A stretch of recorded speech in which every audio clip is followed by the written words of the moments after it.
Somewhere on the ocean floor, there might be a city. Not a myth. Not a cartoon version of Atlantis.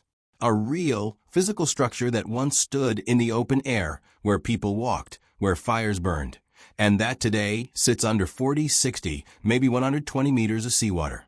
Here's the part that should bother you. The scientists who'd have to prove this won't say it's impossible. Ask a geologist studying the Younger Dryas. Ask a marine archaeologist working the Persian Gulf. Ask the team drilling into an Indonesian mountain right now. You'll get some version of the same sentence. We can't rule it out yet. Not yes, not no, yet. That word is doing a lot of work. And by the end of this video, you'll understand exactly why nobody in this field is willing to close the door, and why one climate event 12,900 years ago might be the reason we're looking for the wrong civilization in the wrong place entirely. Stick around, because part 3 of this involves an actual sunken landmass the size of a small country, and it's not speculation. It's confirmed. We just haven't finished mapping it. Let's start with the site that broke the textbook first. Southeastern Turkey. A German archaeologist named Klaus Schmidt climbs a hill the locals call Göbekli Tepe, Potbelly Hill, because farmers had been plowing around strange stones for generations without asking why. What Schmidt found underneath would force archaeology to rewrite its own timeline. Massive T-shaped limestone pillars, some over 5 meters tall, weighing several tons each, arranged in deliberate circles. Carved, not scratched, carved, with foxes, scorpions, vultures, boars. Sophisticated, intentional, art. Radiocarbon dating placed the site around 9,600 BCE. Let that sink in for a second. That's over 6,000 years before Stonehenge. Over 7,000 years before the Great Pyramid of Giza. This structure predates the wheel. It predates pottery.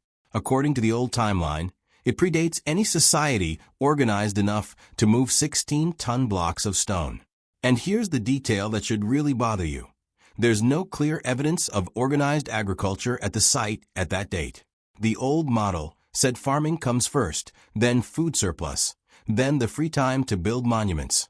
Göbekli Tepe flips that order. It looks like a monumental ceremonial site was built by people who were still hunting and gathering. Schmidt himself put it in one line before he passed away in 2014. Site index equals 1-1. First came the temple, then the city. /site. That's not a footnote. That's a controlled demolition of the standard model of civilization. So does that mean an advanced lost civilization built Göbekli Tepe? Almost no mainstream archaeologist would say yes. Most would say we simply underestimated what complex hunter-gatherer societies could organize and build. But the site leaves a question hanging in the air, and it's the same question this entire video is built around. If a primitive society could build this almost 12,000 years ago, what else got built in that window that we simply haven't found yet? Keep that question in your pocket. It's about to get a lot bigger. Java, Indonesia. A stepped hill called Gunung Padang, Mountain of Light, has been considered sacred by locals for centuries. Dutch colonial surveyors cataloged it as a basic surface-level megalithic site, maybe a few thousand years old. Case closed, or so everyone thought. Then in 2012, geologist Danny Hillman-Nadewajaja and his team started drilling underneath it. Ground-penetrating radar, seismic tomography, core sediment extraction. In 2023, they published their results in the peer-reviewed journal Archaeological Prospection. And the claim was enormous. Beneath the surface layer, roughly 3,500 years old, they say there are deeper, artificially compacted layers dating back as far as 27,000 years, with an intermediate layer between 10,000 and 16,000 years old. If that holds up, Gunung Padang wouldn't just be old. It would be, by a massive margin, the oldest human-made structure ever documented on Earth, older than anything else on this list by tens of thousands of years. Here's where the story gets uncomfortable in a different way, because this is where you find out what actual scientific skepticism looks like, and it's not the villain some corners of the internet make it out to be. Multiple archaeologists pushed back hard. Their argument, dating a layer of soil tells you how old the soil is, not who moved it or when. Those artificial layers could be natural basalt columns from ancient volcanic activity, later reused and modified by humans much more recently. In 2024, the journal retracted the paper. Not because anyone proved the dates were wrong, but because the editors decided the evidence presented wasn't strong enough to support the claim that those deep layers were human-made. And this is a distinction almost nobody online bothers to make. A retraction for insufficient evidence is not the same thing as a debunking. Neda Wajaja's team stands by their data and says they're continuing the excavation. The fact that this went from published to challenged to partially retracted to defended again, that whole messy process, is the scientific method working exactly as intended. Nobody credible says Gunung Padang is definitely a 27,000-year-old pyramid. But nobody can rule it out either. Not without more drilling. Not without more independent data. File that away, because we're about to show you why a structure like that could realistically go undetected for 27,000 years. And the answer isn't buried underground. It's underwater. To understand why serious researchers keep leaving this door open, you need to understand one real, documented, undisputed event: the Younger Dryas. About 12,900 years ago, after millennia of the planet gradually warming out of the last ice age, global temperatures crashed not gradually, but in a matter of decades, plunging much of the northern hemisphere back into near-glacial conditions. It lasted roughly 1,200 years, ending just as abruptly around 11,700 years ago, kicking off the geological era we still live in today, the Holocene. What caused that sudden crash is still an active scientific argument. For decades, the leading theory was a massive glacial lake, Lake Agassiz, draining suddenly and disrupting Atlantic Ocean circulation.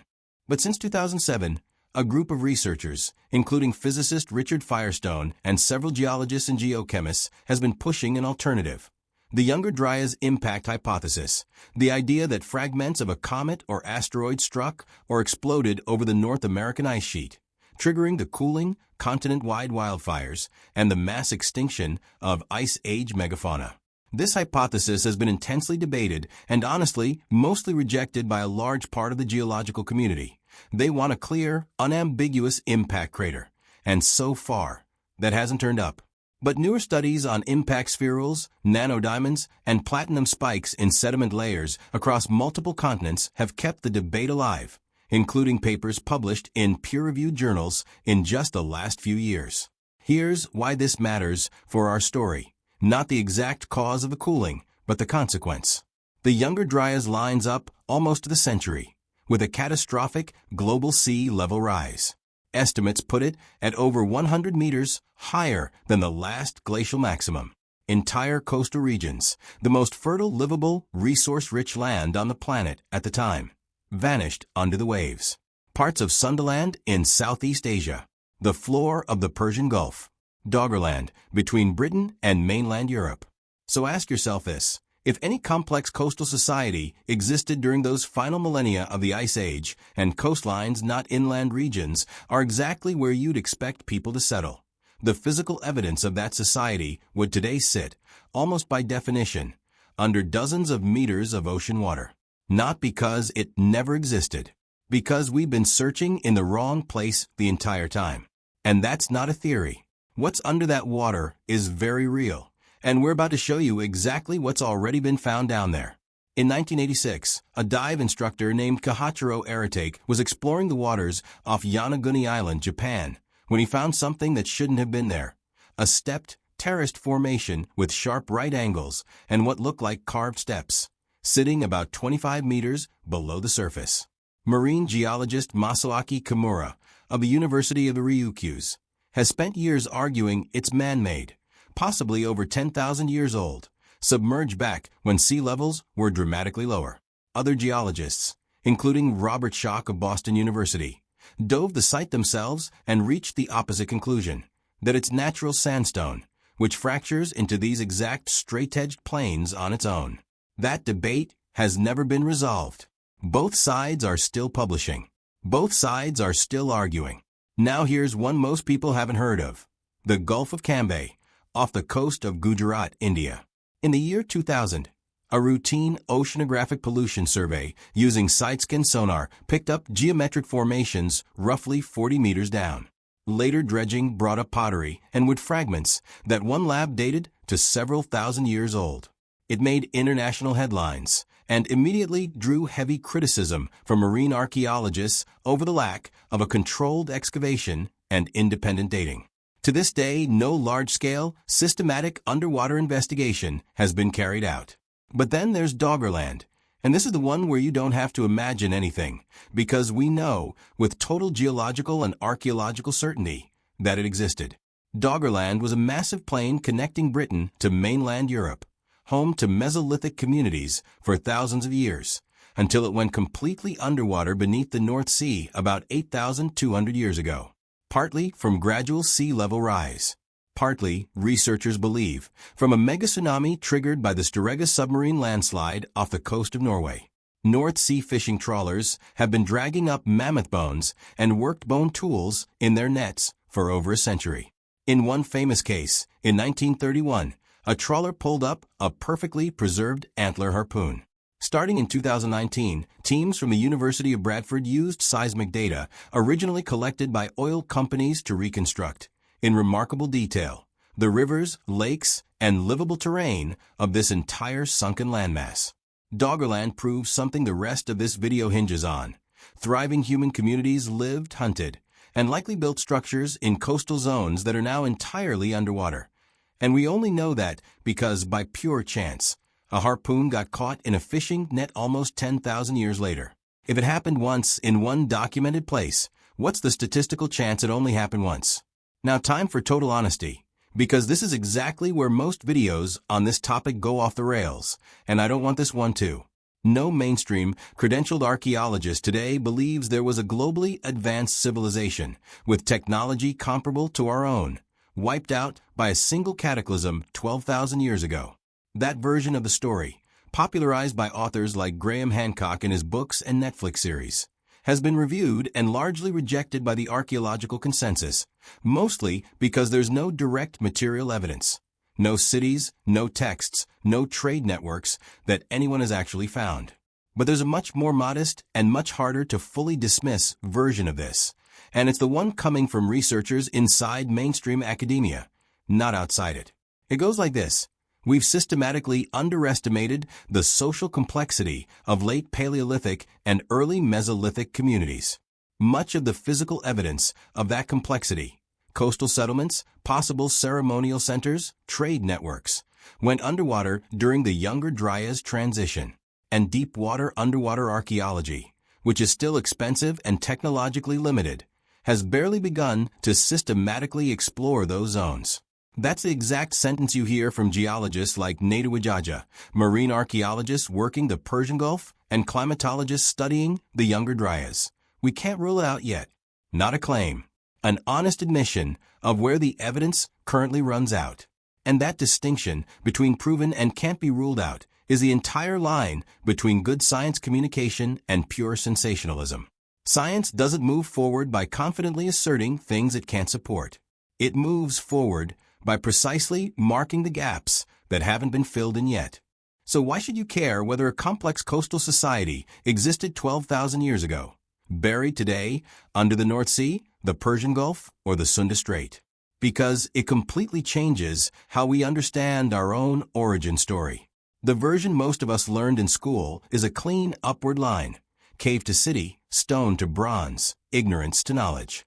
It's a comforting story because it puts us at the top of an inevitable climb. But 30 years of accumulated evidence, Göbekli Tepe, Doggerland, the Younger Dryas debate, underwater structures that still haven't been resolved either way, points to something messier and honestly more interesting. Human history probably isn't a straight line. It's a series of false starts, catastrophes, and resets, most of which simply left no visible trace, or left traces in places we haven't looked closely enough yet. We don't know if someday someone drops a submersible into the right patch of ocean and finds the definitive proof that rewrites the textbooks. Maybe it doesn't exist. Maybe Gunung Padang turns out to be a repurposed volcanic hill, and Yonaguni is just a geological quirk after all. But as long as the actual scientists, the ones with the reputations on the line, the ones who have to publish and defend their data, keep saying we can't rule it out yet, the question stays open. And if you ask me, That open question is the most interesting part of our own history we haven't written yet. If this kind of deep dive is your thing, there's another one you're going to want to watch next. I've linked it right here, and trust me, it goes even further down the rabbit hole.